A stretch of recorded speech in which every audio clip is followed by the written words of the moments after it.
What's up, tea freaks, tea peeps, tea... I don't know, I'm tired. I'm tired. I got sleep my puking baby last night. Yeah. But enough about me. Let's talk about tea. Yeah. Actually, do you want to pull out a couple extra cups from down there? We are... Is it? There it is. Yeah. So we are doing a storage comparison episode with, let's do the same type of cups. Sorry. You see those? With the Green Sun. So thank you to Emmett, who runs Jingye who sells one of these teas, as well as JP, who sent us one from Hoda, who is U.S. based. So one of these has been stored in U.S. for, I don't think entirely its whole life, but most of its life. Okay, wow. The one on the right and the one on the left is been stored in Taiwan for most of its life. Nice. Yeah. And so the 04 is the Taiwanese one and the 01 is the... No, they're both 01. Yeah. I think someone's handwriting is not good. So, yeah. Interesting. Yeah. So it's the 2001 Green Sun. Cool. Gotcha. Yeah. Just from eyesight, the Taiwanese one looks a little darker to me. Yes. And which of these two is which? This is the Taiwanese. Gotcha. Yeah. Cool. Always fun. These storage comparisons are really interesting, and sometimes they're very obvious, and sometimes pretty subtle. Yep. So we'll see. So just gonna give these both a rinse here, and we'll be lazy. We're not gonna heat up our cups. What? What? Turn off the episode now. We're done here. So keep these straight. Which one's on the right and left? But go ahead and take some smells. Yep. U.S. storage here. Some camphor medicine shop, lots of classic flavors. Nice green profile, maybe a little bit of hay, cinnamon. Wow. Yes. Wow. I think they smell quite different. Okay. Taiwan. That smells more like barn to me. Much more peaty and earthy. Yeah. So this is interestingly stored by the Jingye Hao guy. Okay. So you'll get some similar kind of notes. Yeah. Oh yeah. Very different. Yeah. The Taiwan one's a little more lively in its aroma. It definitely smells a little bit further along. Yep. So yeah, let's get into it. Yeah. A little bit danker. Yep. So yeah, this tea, fairly well-known tea, Jingye Hao, made by Ye Binghuai, who is kind of a somewhat famous tea maker, who is responsible for some like big green tree type productions and that kind of thing. So anyways, this one I think is kind of a good example of something that's like kind of bordering a little bit more on like a boutique type style. So it's supposedly an Yiwu tea. I think it's supposedly fall material too is another thing I heard. Okay. So which would make it a little bit like more mellow. Yep. I don't want to say weaker, but maybe weaker. Yep. So yeah, here we have the Taiwan one. Should we do back and forth? Sure. Why not? Yeah. I'm curious to smell them again as well. Yeah.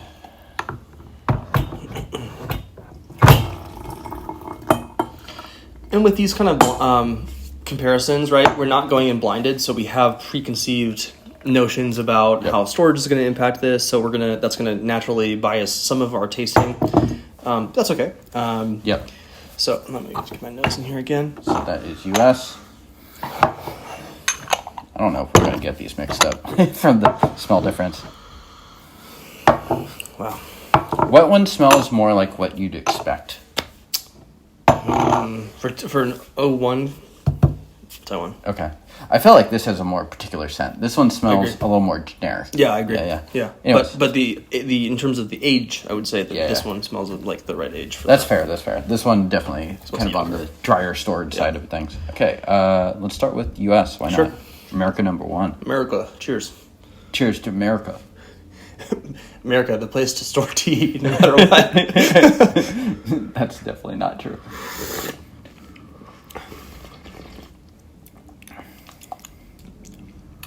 Nice. Some vanilla in there. Nice sweetness. Pretty light. Yeah, pretty light to start. Yeah.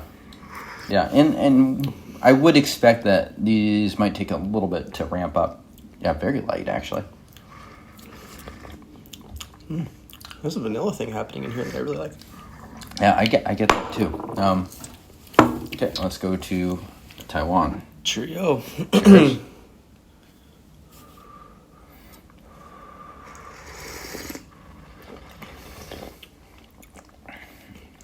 Oh, yeah. Pretty big difference. This is still light in a way, but you kind of get into those dark fruit and wood. Yeah, much deeper. And the lightness that you're describing, James, I'm assuming is kind of both the intensity of the flavor, but also the mouthfeel. Yeah, for sure. And the body. Pretty good sweetness coming on for this one, too. Yeah, I think it might have a bit more body than the U.S. one. Yeah. Definitely richer, I would say. Well, these are really pretty pleasant, pretty easy drinking, actually. Yeah. We'll see how they go. We'll push them at some point. So this next one, I'm going to keep it short again. Cool, yeah. I agree with you, though. The U.S. one, it just tastes a bit more like what you would expect from any kind of, just classic flavors, really. I'm getting some real nice mouth-watering sweetness, which could be from either tea, to be honest. Yep. But, yeah. Good session. This is tasty.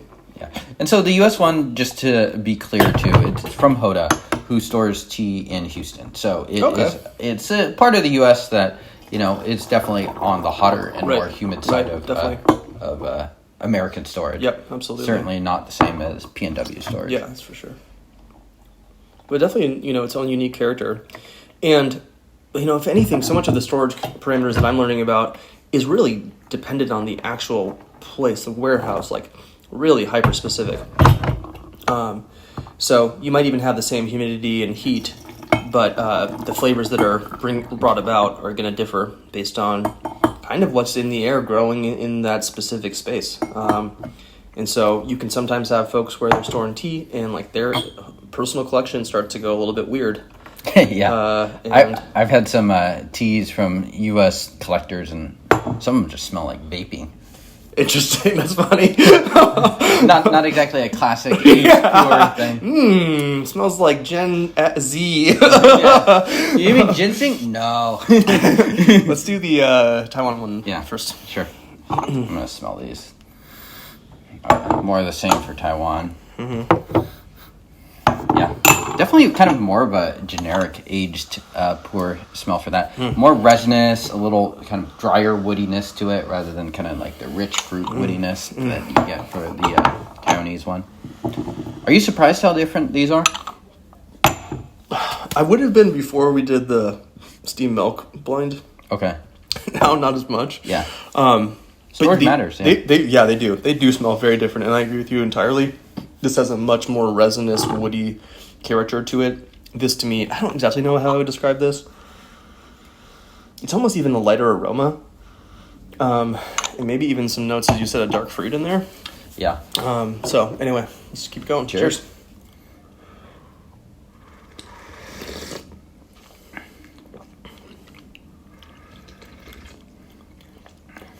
Pretty mellow. Yeah. Nice, a lot of sweetness coming off of this. Yeah, absolutely. Kind of like this overripe fruit wood thing going on. You get any bitterness on this? No. Yeah. Not really. Yeah. The Dawn song from last episode is hinting at way more astringency than that tea. I know. Yeah. Pretty crazy. Really, really easy drinking. Really nice ongoing sweetness and some nice fruit. Yeah. Maybe not the most woody. Yeah. And the woody characteristic I feel like is different. It's kind of like this one's very... The U.S. one's very dry wood. Let's see how it is now. Cheers.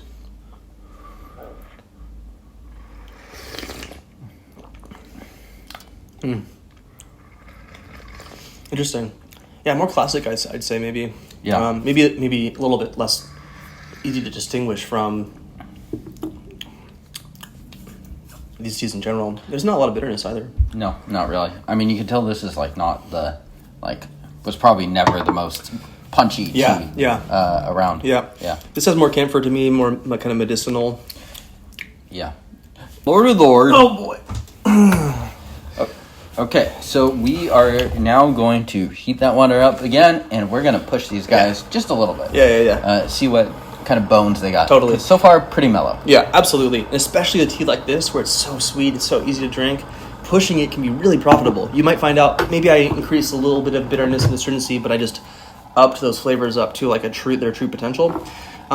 So this is one of those teas where it's so easy to drink now that we'll see how it goes. But I would even potentially consider using more leaf in the future for something like this. And each tea is different, right? Some of these teas, as James noted, like something like this, there's no need to age this anymore. In fact, it's darker. Nice. Do you have a preference? Between the two? Yes. Obviously, you can change it later. Yeah. I think the Taiwan stored one is just a little bit more interesting. I like the fruit notes on it quite a bit. The U.S. one, I would honestly maybe confuse it with just kind of like a factory tea. Sure. So probably, it's a good profile. It's very cohesive. No complaints. There's nothing off-putting about it at all. I like the vanilla on it. The camphor notes are not my absolute favorite. Are you getting those on both? No, just the U.S. one for me.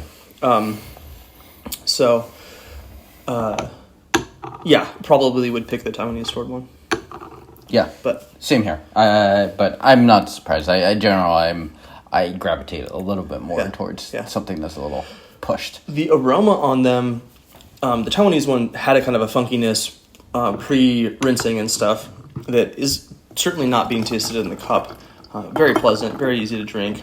I would think I would have a hard time guessing the age accurately on this. I probably would think that it's just kind of a more mellow tea that's a little bit younger. Like 20 years rather. Yeah.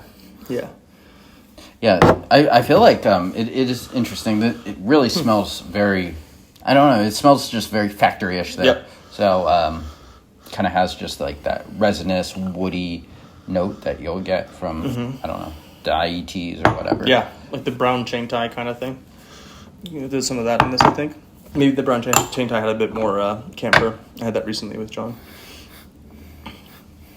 And this is definitely more unusual, and I mean, part of it could just be it's stored by young Jingye Hao, who kind of has his own specific storage. Sure. In terms of like the oxidation of the leaves, they look, I think, roughly equivalent. Maybe a little greener on the U.S. one. I think so. And then in terms of the soup color, almost identical. Yeah, but the taste is very different. Yeah. Which one do you want to do first? Let's start with the U.S. Cool. Yeah. Let's see how this goes. And these are the ones that we pushed a little bit here, so quite a bit darker. Cheers. Cheers.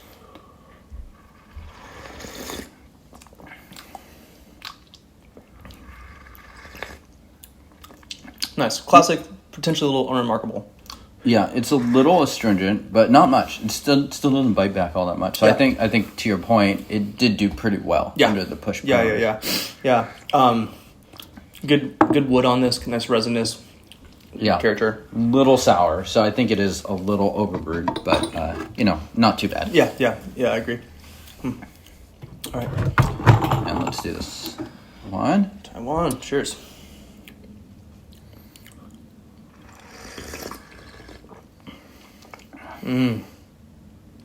Wow. Yeah, you don't have that same sourness or thing going on. This one really performs quite well with the really nice parameters. Yeah. I'm trying to figure out what that fruit thing is in this. I like this one. It's like rotting apricots or something. It's got really expansive mouthfeel, just kind of coating the throat. It's just got a bit more oiliness to me. I agree. Big body to this one. Both have hints of vanilla.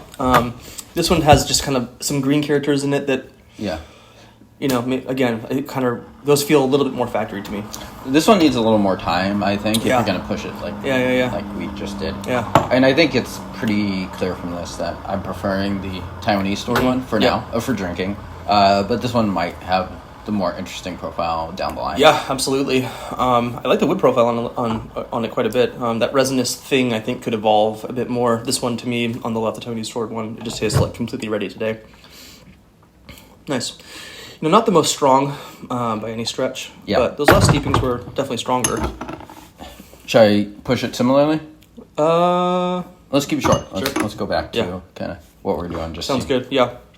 And at this point, too, with the infusions, for folks who are out, drinking at home, you would expect, after pushing 1 rinse, 2 light steepings, 1 heavy steeping, you're going to have gotten all of the leaves, including kind of like the center of those bigger chunks that you might have in there, completely soaked with with water at that point, they're going to break apart quite a bit.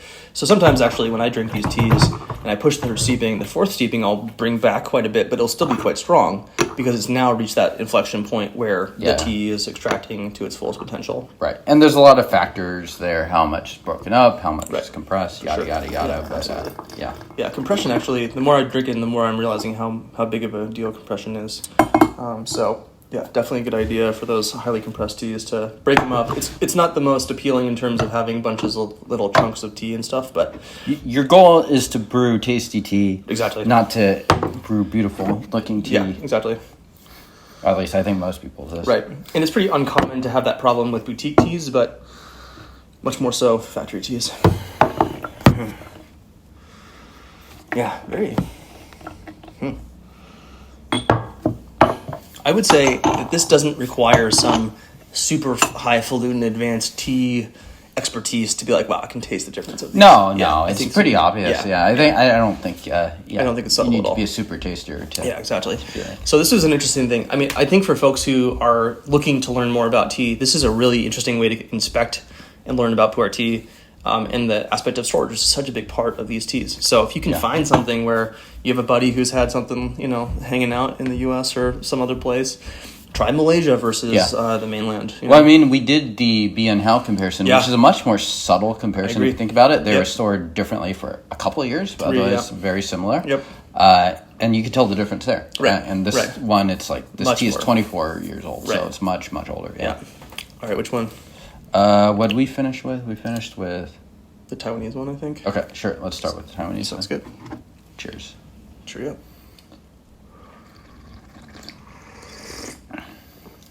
Yeah, you lose a little bit on the body, but it's still sweet, nice mouthfeel, very comfortable, easy drink, I'd say. Yeah. Not super complex, but, gets the job done, I'd say.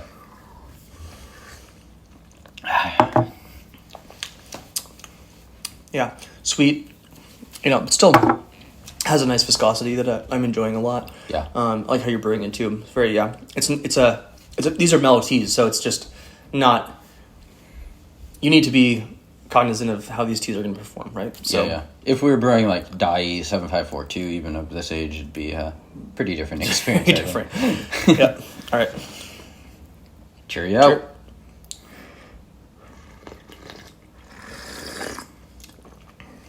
Yeah, it's just not softened out as much. It's like a lot sharper. Yeah, totally. Especially now. And maybe just a little bit less viscous. No, it's definitely less viscous. Yeah. Could you tell these are the same teas? Honestly, I don't think I would be able to tell. Yeah. This one really tastes, I just think it kind of like, I don't know, classic, like a Shagwan rum. This one? Yeah. Yeah, interesting. Yeah, maybe not as strong. I mean, actually, the bitterness, the low profile, probably not accurate there, but I think if you did have a Shagwan from 2001 that was stored as dry as this, it'd probably be a lot less nastier. stronger. But I do see how, in comparison, it does taste like the rougher tea because it is the rougher. Yeah. Figure out if you can do this at home. I don't know how we recommend something like this to people. You might be able to pick up. Well, actually, I think they might both be available. I'm not sure. Hoda is always threatening to sell out. So, but yeah, you can check out their 2001s. I know that this one from Jingye Hao is certainly available. So you could hit up Emmett, see if you could buy a sample too. It's an interesting tea. It's definitely like kind of like a different era of kind of Yiwu tea before these boutiques really took over. Yeah, very chill. If you want something with a bit more oomph and punch, this might not be the tea for you. But in terms of actually just having a pleasurable session, really easy drinking. Probably a pretty close to mom test approved for raw pu'er. Exactly. Of raw pu'er, absolutely. Yeah, specifically the Taiwanese one. At this point, this one I would say, no, people are probably going to bristle at that. Yeah, it's a little too resinous, a little too green, Yeah. Thanks for watching. Do all the things. Check out all the websites. Do all the clicks and buttons. Thank you to Emmett and JP again. Yeah. And subscribe. Send this to your... to anyone with YouTube who should also subscribe. Yeah. Until next time. Jing!